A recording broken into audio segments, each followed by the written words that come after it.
All right, all right, all right. We are back here at Song of the Day, coming to you from the Rock Cave. How are you doing today? It is Tuesday, November 17th, Tasty Tunage Tuesday.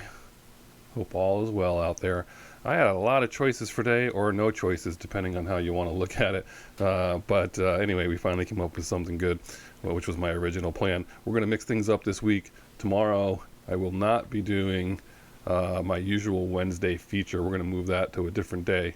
And then we'll do something fun for Friday, Octane Friday. We're going to do something a little bit different. It'll check more boxes. And we got some great music coming up this week. So stick with me this week. Looking forward to it all. If you're curious about what we're doing today, we have to go back to 1977. We are dipping our toes out of the 80s. This record, first of all, I read in a few different places this release date. One article said it was October, and then in the same article it said November. I think the consensus is it came out this week in November of 1977, and that's Blue Oyster Cult putting out their fifth studio album, Spectres. This is a huge record for me in my musical journey. Who are Blue Oyster Cult? They are out of Stony Brook, New York. You guys know that's where they're from? Anyway, out of Stony Brook. Met in college there.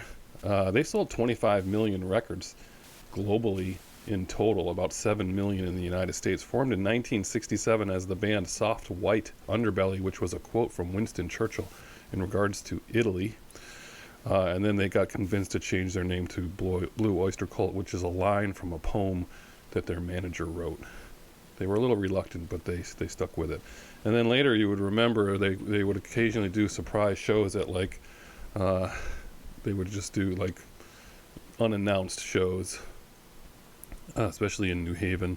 But then they would be called Soft White Underbelly because there was no internet then. So they could play Toad's Place as Soft White Underbelly. People would start to catch on that it was Blue Oyster Cult. Really a heavy rock band, but became increasingly known for their live performances and how heavy they were live compared to some of their studio records. But this one comes out. It has really 3 songs on it that get played. Are You Ready to Rock? And Going Through the Motions. And then this song is the one that became a staple on the radio, classic rock radio, which is Godzilla. And we're going to talk about that right now. So Godzilla did not chart as a single. How about that?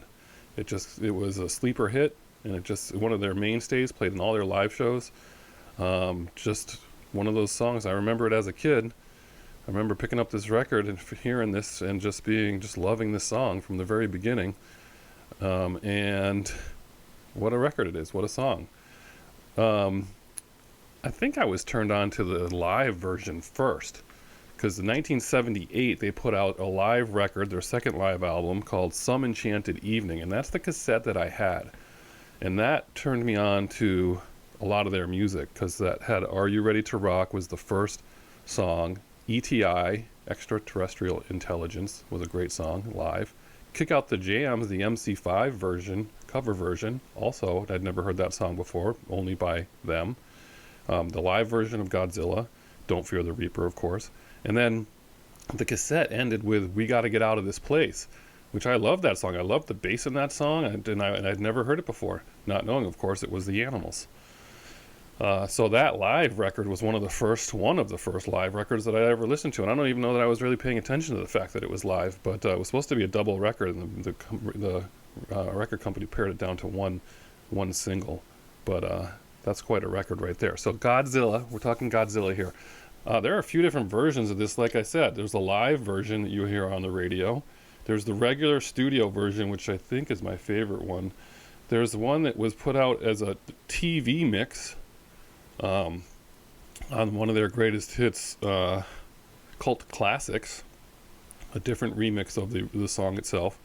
And then more recently, even to this day, they're still doing it. This spring they released a lockdown version, so we're going to put that on there too. So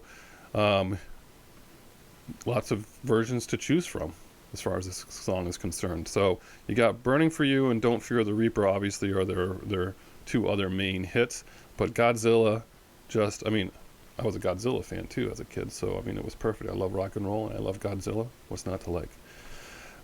He picks up a bus, throws it back down as he works through the middle of town. Some brilliance right there. All right, so we got some good old 70s rock and roll for you today. It's Blue Oyster Cult, Godzilla. Zilla, Zilla, Zilla, Zilla, Zilla, Zilla. Anyway, all right, that's it. 5:39. We're doing good. Have a great Tuesday. Looking forward to tomorrow's feature. And as usual, I'll catch you on the flip side. Side.